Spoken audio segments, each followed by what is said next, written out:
Jangan lupa subscribe, like, and share.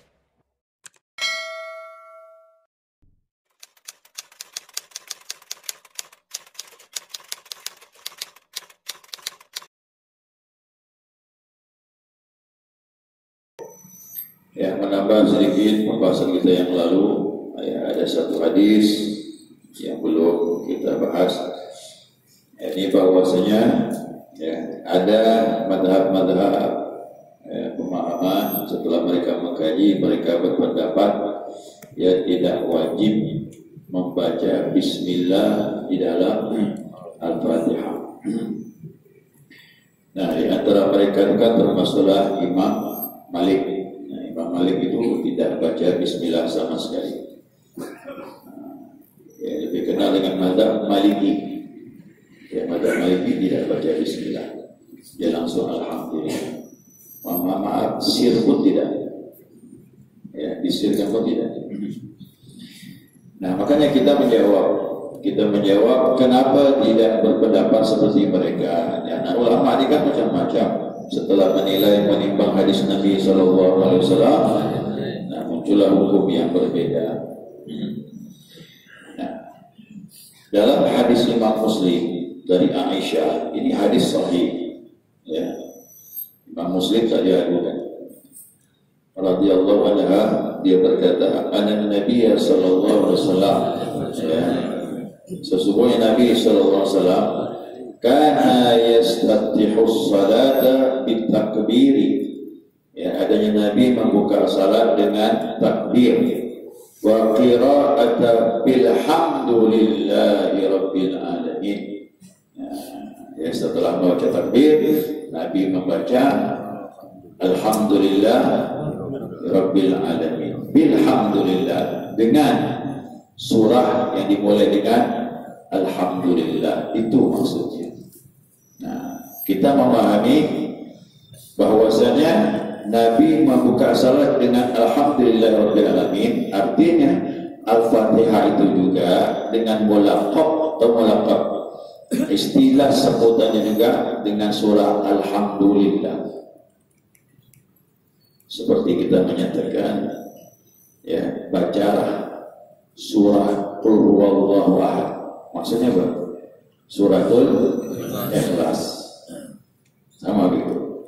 Dia mengatakan, bacalah alhamdulillah. Maksudnya surah Al-Fatihah. Itu maksudnya. Nah, makanya ulama berpendapat. Jadi kalau sahabat menyatakan Nabi membuka salat dengan alhamdulillahirabbil alamin, bukan tanpa bismillah, tapi memerintahkan bacalah Al-Fatihah. Karena kemarin yang kita bahas hadis yang pertama kemarin, ya, dari Imam Baihaqi, Darqutni juga mulai hadis yang sama. Nah, idza qara'tumul hamdu faqra'u bismillahirrahmanirrahim. Apabila kalian membaca alhamdu, maksudnya Al-Fatihah, maka bacalah bismillahirrahmanirrahim. Begitu kata Nabi, innaha umul Quran. Sesungguhnya dia termasuk umul Quran, wa ummul kitab, dia termasuk ummul kitab, wa sab'ul mathani, dia 7 ayat yang diulang, wa bismillahirrahmanirrahim ayatan minha, adapun bismillah termasuk ayat daripadanya. Jelas tak kan? Nah, jadi kalau ada hadis yang menyatakan bahwa Nabi memulai salat dengan alhamdulillah, maksudnya surah Al-Fatihah. Itu tafsir kita begitu. Nah, tapi Imam Malik berpendapat, ya, Nabi tidak baca bismillah. Ini mohon maaf nih, saya ambil ada buku ini bagus. Jamaah kalau mau beli silakan. Ini buku Amaliyah Sunnah dinilai bid'ah. Padahal sunnah dinilai bid'ah. Tahulah ya, kelompok yang suka bid'ah kan. Padahal sunnah ada dasarnya, tapi dikatakannya bid'ah pula. Ya, mudah-mudahan Allah buatkan mereka. Ya, kita takut hukum yang kita buat, yang boleh katakan tak boleh, yang tak boleh malah dibilang boleh. Jadi kita khawatir. Nah, kita lihat di sini ya, Imam Malik pun punya dasar yang kuat. Ya, Imam Malik. Tapi kita tetap nanti bisa lihat di sini ya. Tadi hadisnya dari Aisyah ya. Aisyah radhiyallahu anha.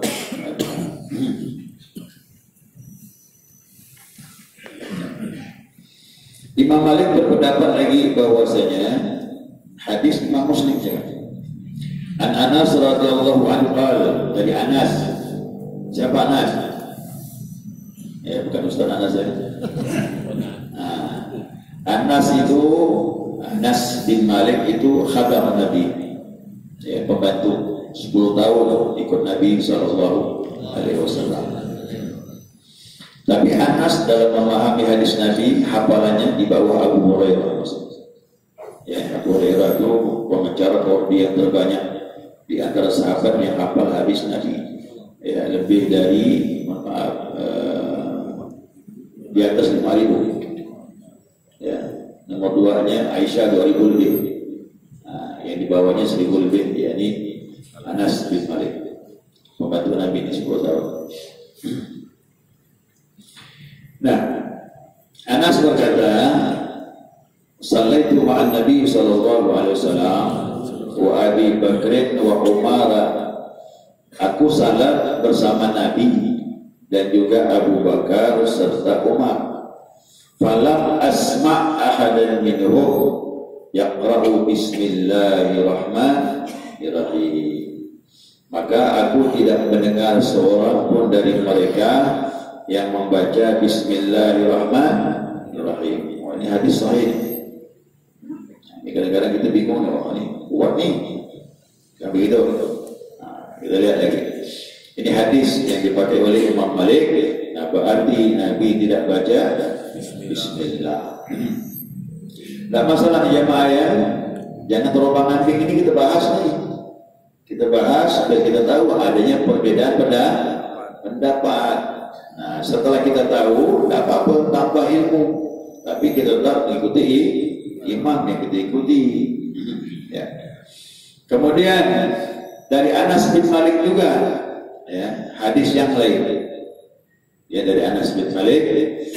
Nah, kata Anas, la yadhkuruna bismillahirrahmanirrahim fi awalil qiraah wala fi akhiriha. Mereka tidak membaca bismillahirrahmanirrahim baik pada awal bacaan ataupun akhir. Jelas itu? Awal akhir tak baca bismillah. Kalau awal betul, akhir apa? Ada tak Al-Fatihah akhir bismillah? Nah, kacau gitu kan ini. Ya kan? Mana ada bismillah di akhir? Nah, kalau awal betul.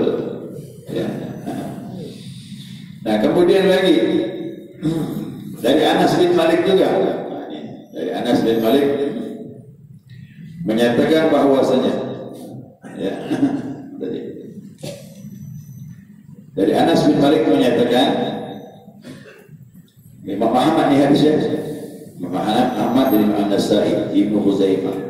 Kata Anas, kanu la yazharuna bismillahirrahmanirrahim. Mereka tidak menjaharkan bismillahirrahmanirrahim. Berarti baca ada? Baca. Tadi tidak membaca. Yang barusan cuma disirkan. Nah, lain lagi hadis ini.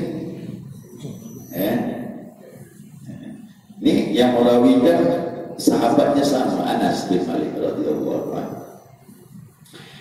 Dalam hadis Ibnu Khuzaimah lagi ditambahkan lagi, kanu yusirruna bismillahirrahmanirrahim. Mereka mensirkan memelangkan bismillahirrahmanirrahim. Berarti tadi tidak menjaharkan. Yang terakhir mensirkan, memelangkan bacaan bismillah. Berarti pertanyaan, membaca atau tidak? Baca. Selesai, masuk lagi hadis berikutnya. Biar jelas. Kita mau jelas apa? An Qatadah radhiyallahu anhu. Nah, dari Qatadah ini dibilang su'ila Anas bin Malik. Aku bertanya kepada Anas bin Malik. Siapa? Anas lagi bin Malik. Nah, tanya kepada Anas bin Malik. Ini hadis Imam Bukhari, ini hadis sahih. Nah, aku tanya dengan Anas bin Malik, kaifa qara'an Nabi sallallahu alaihi wasallam? Bagaimana bacaan Nabi sallallahu alaihi wasallam? Waqal, Anas berkata, Anas jawab, ya, kana muddan thumma qara'a. Beliau memanjangkan, arti bacaan itu memanjangkan. Thumma qara'a, beliau membaca Bismillahirrahmanirrahim, yamuddu birahman wa yamuddu birahim. Beliau panjangkan ar-Rahman, beliau panjangkan ar-Rahim. Arti membacanya begini, Bismillahirrahmanirrahim. Rahmannya panjang, Rahim pun panjang. Pertanyaannya, Nabi baca Bismillah? Jelas lagi itu. Nah, ini siapa sampai ke rumah biar paham. Nah, jadi hadis yang terakhir ini pun juga dipegang oleh para ulama. Ya, jadi pertanyaannya, mana yang benar? Mana yang benar? Baca Bismillah. Itulah. Jadi ada ilmu hadis nih, Pak. Perawinya sama orangnya, Anas bin Malik. Hadis yang pertama, aku salat dengan Nabi, dengan Abu Bakar, dengan Umar. Seorang pun tidak ada baca Bismillah. Hadis yang lain, Anas berkata, mereka tidak baca Bismillah baik pada awal maupun akhir. Wah, daripada itu. Masuk hadis yang keempat, yang ketiga. Yang ketiga, dia menyatakan Nabi membaca dengan sahabat, tapi tidak dijaharkan. Hadis berikutnya disirkan. Dan hadis yang terakhir, Nabi membaca, memanjangkan ar-Rahman, memanjangkan ar-Rahim. Waktu membaca Bismillahirrahmanirrahim, pertanyaannya mana yang benar? Nabi membaca atau tidak? Jadi bingung, jadi saya pun bingung juga. Cuma begini, ya, kita tidak boleh menyalahkan, masing-masing punya hujjah. Ini namanya dalilnya dalil zon, dalam sangkaan karena ada hadis yang berbeda. Kalau dalilnya qat'i, sepakat tidak ada hadis yang lain sama, itu qat'i gitu. Ya, maka dikatakan Bismillah ini dalilnya zon, masih ada khilaf. Nah, tapi ulama-ulama dalam ilmu hadis berpendapat begini, ya, kita minta ampun sama Allah, ya, karena kita ngikut daripada para ulama. Kita bukan ahli dalam bidang ini. Ulama berpendapat, kalau ada satu sahabat berbicara tentang satu masalah yang berbeda-beda, ya, yang berbeda-beda, tapi sumbernya dari dia juga. Nah, pertama ulama berpendapat itu hadis muqtarib. Hadis muqtarib itu goncang hadis. Susah dinilai mana yang benar. Itu masalahnya. Ya, kita ini tidak bisa menyalahkan, tapi bahasan begitulah. Jadi goncang hadisnya. Kenapa? Perawinya seorang sahabat yang sama, tapi ucapannya berbeda-beda. Simbol pertanyaan yang benar. Dikesampingkanlah hadis ini. Walaupun banyak riwayatnya, tapi dia punya makan banyak perbedaan. Tapi ada ulama yang mengambil jalan tengah. Jalan tengah yang mana? Udahlah, ambil jalan tengah. Yang jelas Nabi kadang membaca Bismillah, kadang ada dengan jalan tengah. Macam-macam ya. Jadi kita ini dalam mazhab Syafi'i ini, hadis Anas bin Malik tadi yang Nabi membaca Bismillahnya dipanjangkan Ar-Rahman, panjang Ar-Rahim, sudah kita masukkan kelompok hadis ini semua kepada hadis yang gonjang dari seluruh sisi. Kita pakai riwayat yang lain. Yang mana itu? Kita pakai riwayat lain, di samping hadis yang tadi kita bahas, ditambah lagi. Perawinya bukan Anas, harus pindah kepada sahabat yang lain biar banyak buktinya. Semakin banyak sahabat meriwayatkan, maka dia semakin kuat. Ya, semakin kuat. Nah, dari siapa? Abu Hurairah radhiyallahu anhu. tadi. Paling banyak hafal hadis Nabi sallallahu alaihi wasallam.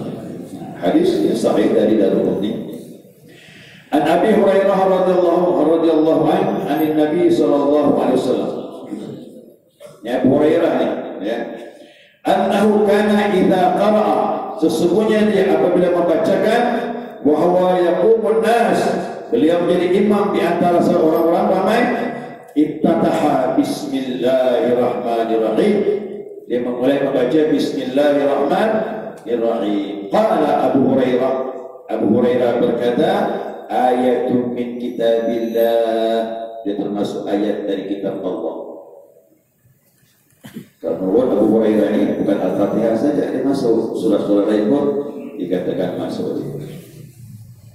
Nah ya, pindah lagi kepada hadis yang lain. Imam Ahmad dan Abu Daud mengeluarkan hadis dari istri Nabi Muhammad SAW. Ya, siapa tu? Ummu Salamah. Ummu Salamah radhiyallahu berkata, annaha su'ilat an qira'atin Nabi sallallahu alaihi wasallam. Jadi dari Ummu Salamah, sesungguhnya ia ditanya. Jadi ada orang bertanya kepada Ummu Salamah, karena istri Nabi sallallahu alaihi wasallam. Ya. Dia ditanya ya, tentang bacaan Nabi sallallahu alaihi wasallam. Faqalat, ya, Ummu Salamah jawab, yaqta'u qira'atan ayatan, Nabi membaca, memutuskan setiap ayat. Bismillahirrahmanirrahim, berhenti. Alhamdulillahirabbil alamin, berhenti. Ar-Rahmanirrahim, berhenti. Maliki yaumiddin, berhenti. Ini Ummu Salamah bilang, Nabi membaca Bismillahirrahmanirrahim, berhenti. Alhamdulillahirabbil alamin, berhenti. Tidak wasal ya. Tidak wasal. Ada orang membaca wasal boleh. Alhamdulillahirabbil alamin, Ar-Rahmanirrahim, Maliki yaumiddin, wasal boleh. Tapi Nabi seringnya membacanya per ayat putus. Nah, Ummu Salamah bilang Nabi membaca setiap ayat berhenti, Beliau memulai Bismillahirrahmanirrahim, berhenti. Baca tak Bismillah? Jelas. Ya. Ini dari pertimbangan Syafi'i, bukan lagi hadis Anas bin Malik, tapi hadis yang lain dari sahabat Nabi sallallahu alaihi wasallam. Ya. Kemudian Abdullah bin Abbas juga begitu. Beliau menyatakan Allah Subhanahu wa taala berfirman, "Wa laqad ataina sab'an minal mathani." Sungguh kami telah datangkan, kata Allah, 7 ayat yang diulang-ulang. Qala hiya Fatihatul Kitab. Kata Allah bin Abbas, itulah Al-Fatihah, 7 ayat diulang-ulang. Qala fa inna sabi'a. Kalau di samping 7 ayat itu mana ayatnya? Qala Bismillahirrahmanirrahim. Bismillah masuk di situ. Ya, jadi sudah jelas tadi. Jelas? Sekira itu untuk menenangkan hati jamaah. Maka saya sampaikan ini semuanya. Jadi kalau ada ulama berpendapat beda, berarti ada hadisnya, cuma cara penafsiran yang berbeda. Ya, cara penafsiran yang berbeda. Ya, nah, jadi saya sampaikan ini artinya kita jangan juga nanti. Ya, nanti berada di masjid, tak baca bismillah, keluar langsung. Jangan dulu lihat-lihat keadaan. Bagaimana cara kaliannya? Baca bismillah atau tidak? Rakaat yang pertama tidak kelihatan. Yang kelihatan nanti rakaat yang kedua. Karena rakaat yang pertama kita baca iftitah. Iftitah itu dijaharkan disirkan. Sir. Nah, boleh jadi disirkan dan juga bismillahnya pun disirkan. Ketahuannya rakaat yang kedua. Masuk rakaat yang kedua. Allahu Akbar. Kalau berhenti sebentar, Alhamdulillahirabbil alamin. Boleh jadi dia membaca sir. Karena ada waktu berhenti. Tapi kalau berdiri Allahu Akbar, Alhamdulillah, itu tak baca bismillah sama sekali. Ya, karena tidak ada sakta, tidak ada berhenti. Kalau di Mekah itu pakai baca Bismillah. Coba betul simak, siap Bismillah. Alhamdulillahirabbil alamin. Jadi kalau ada masjid yang tanpa Bismillah, tapi kita yakin Bismillahnya disirkan, salat saja, tidak masalah. Ya, salat tak batal. Salat tak batal. Sama juga saya salat di Pemakat tuh, Masjid At-Taqwa di pasar. Rombongan pertama sudah selesai. Kita terlambat nih kan, kita perjalanan. Nah, kita buru-buru, buah hajat dan sebagainya. Orang udah wirid. Ya, udah wirid. Nah, kita buat komunitas lagi berjamaah. Ya. Kemudian ada imam duluan di salat. Saya pun ikut juga di belakang nih, bersama jamaah yang lain. Kedengaran cuma takbir ya. Salat maghrib. Nah, gimana Pak? Allahu Akbar, rukuk. Sami Allahu liman hamidah, pelan suara. Sir. Cuma dengan besarnya ya. Rukuk, iktidal, ikutlah terus. Selesai salam, kawan bertanya, sah kan? Sah. Kenapa sah? Nah, hukumnya salat maghrib, isya, subuh itu sunnah dijaharkan. Ingat, wajib ke sunnah? Sunnah. Kalau bacanya tidak dijaharkan, makruh, tapi sah. Kau bicara sah, sah. Abdal ke tidak, kena menyalahi sunnah. Seharusnya keluar suara, tapi pelan. Tapi sempat juga takbir itu hilang suara ini. Auja. Waktu sujud lalu. Nah, jadi sempat hilang takbir. Kita di sujud terus. Udah belum. Angkat di bawah ini, udah angkat lagi. Saya bilang bakhil imamnya. Udah surahnya disirkan, takbir pun disirkan. Jadi itulah fungsinya takbir, komando zuhur asar ya. Zuhur asar itu komando takbir, dia bangun paham, lagi rukuk, tidak sujud. Nah, jadi itu hukumnya. Begitu juga sebaliknya, zuhur dengan asar dijaharkan, kedengaran suaranya. Bagaimana? Makruh juga. Ya, kita lagi duduk gini-gini, kawan sebaliknya salah zuhur terlambat, keras suara kedengaran. Makruh juga. Tidak, dia batal. Kenapa? Menyalahi sunnah Nabi Sallallahu Alaihi Wasallam. Nah, itu saja masalah. Nah, jadi saya sampaikan ini berkaitan mazhab biar jamaah paham. Jadi kita agak tenang masuk di masjid yang berbeda, ada masalah selama dia tidak membatalkan. Tapi kalau tidak baca Bismillah sama sekali, kita tidak bisa ikut. Allah bilang kami datangkan 7 ayat yang berulang-ulang. Kalau Bismillah tak dibaca, berarti baru 6. Yang baru 6, tak cukup 7. Nah, kalau tak cukup 7, batal. Ingat yang merembet ya, batal Al-Fatihah, batal rakaat. Batal rakaat, batallah salat. Batallah salat sama dengan belum salat. Kalau belum salat berarti hutang.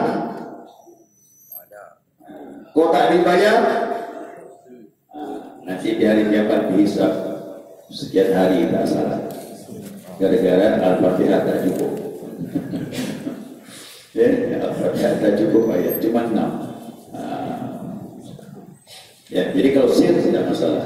Sir itu dia makruh saja. Tapi kalau memang salat surasa itu disirkan. Ya, wallahu a'lam. Demikianlah. Segala sesuatunya Allah lah yang lebih tahu hakikatnya. Yang jelas kita bahas berdasarkan pendapat-pendapat Imam Ghazali seperti itu. Baik jamaah sekalian, segera cukup. Ya, segera cukup. Nanti insya Allah masih bahas Al-Fatihah ya. Nah, cuma tak dipakai pandu lagi, tapi saya akan menguraikan mana yang agak penting dalam kitab ini, ya, yang sering terjadi dalam bacaan Al-Fatihah. Ya, baca-bacaan yang keliru. Silakan. 3 menit.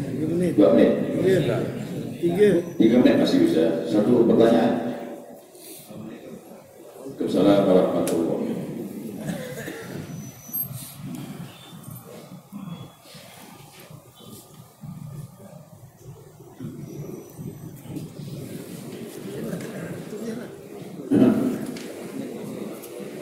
Ya.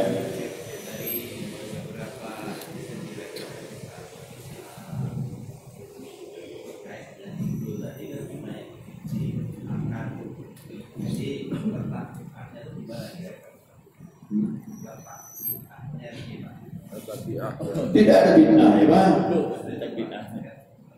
Ya, mereka ini susah ya. Kita ini kadang-kadang juga pertama kita sampaikan. Kalau kita memahami perbedaan mazhab, hati kita lapang. Orang berpendapat seperti ini, oh ini dasarnya. Orang berpendapat seperti itu, itulah dasarnya. Seperti Imam Malik, oh dia tidak baca bismillah sama sekali, ini dasarnya. Ya. Kalau kita ini sudah tahu perbedaan itu, dan kita memaklumi perbedaan. Tapi yang susahnya mereka itu suka menuduh orang yang berbeda dengan mereka itu bid'ah. Itu maksudnya Pak. Kalau tidak sependapat, lalu bid'ah. Janganlah begitu, hukum itu luas. Kita saja di sini mak perbedaan dan masalah bismillah. Begitu juga kunut. Mereka pakai kunut tidak, tapi mereka bilang bid'ah kunut. Padahal sunnah, ada hadis dari Nabi SAW. Jadi namanya bid'ah itu tidak ada dalilnya dan mengada-ada. Oh ini dalilnya kunut ada. Kenapa berbeda ulama? Karena berbeda menafsirkan hadis kunut. Nah, makanya buku ini diberi judul Amalan Sunnah dinilai bid'ah oleh mereka. Padahal sunnah. Kita belajar bagi kita sunnah, ada hadisnya dari Nabi SAW. Kita pakai kunut sunnah, ada hadisnya. Mereka tidak pakai, mereka punya pendapat, punya pandangan yang berbeda. Ingat, tak boleh menyalahkan. Orang dulu Pak Kodi dulu bid'ah, terluka hati mereka, seolah-olah mereka telah keluar daripada jalur Nabi kita Muhammad SAW. Padahal ini kita punya dasar. Tapi mereka tak merasa omongan mereka menyakiti hati orang, karena mereka sudah terbiasa. Ya. Saya bilang bahwasanya saya menganggap pendapat Imam Syafi'i biasa nggak benar. Kita punya dalil. Tapi hati-hati juga kita, jangan kita menganggap oh inilah satu-satunya paling benar. Salah juga. Yang lain berbeda dengan kita, mereka juga punya alasan. Itu masalahnya. Dicontohin dari bismillah, kunut, zikir berjamaah, bid'ah kata mereka. Nah kita ada hadisnya tadi, jelas hadis sahih Abu Bukhari lagi. Abdullah bin Abbas berkata, Inna raf'a as-sawti bi dzikri hilina yansarifun nas min al-maktubah kana ala ahdi Rasulillah sallallahu alaihi wasallam. Abdullah bin Abbas mengatakan bahwasanya mengangkat suara berzikir setelah salat fardu itu terjadi di masa Rasulullah. Berarti ada hadisnya. Nah, yang mereka senang dengan zikir yang sir, tidak masalah, kita pun terima juga. Tapi jangan sampai kita zikir berjamaah mereka tidak terima, lalu bid'ah pula. Nah, ini yang susah. Ya. Jadi orang-orang dulu lebih hati-hati dalam berfatwa, tapi orang sekarang aduh takut sih. Ya, terlalu berani berfatwa, apalagi medsos nih. Yang belajar baru sebulan langsung ngomong, salah semua itu dah. Baru sebulan telah. Ulama dulu 30 tahun belajar, belum berani menyalahkan orang kalau betul-betul orang itu tidak ada dalilnya. Baru mereka bisa mengatakan ada sedikit kekeliruan. Tapi kalau mereka ada dasarnya, tidak berani mereka menyalahkan. Nah itulah, makanya saya lebih cenderung orang-orang dahulu lebih hati-hati dan hukum orang sekarang ini gegabah, cepat. Makanya saya tak mau pakai pendapat sendiri, saya pakai kitab ulama ni lah si ulama lebih selamat lagi kita. Benar, makanya saya ngajar pakai kitab, bukan tausiah ya. Mohon maaf, siapa yang datang untuk belajar tausiah tak masuk ya. Tak masuk itu lah. Ini bukan tausiah, ini taklim belajar pakai kitab. Kitabnya Kifayatul Akhyar, yang mengarangnya ahli, kita cuma membaca dan membahas itu saja. Itu pun yang dibahas langsung kita paham. Saya ini lebih penting ya, semoga dia kita paham lewat. Ya kan? Yang gilimat lewat aja udah. Nah, kita ambil yang standar ya.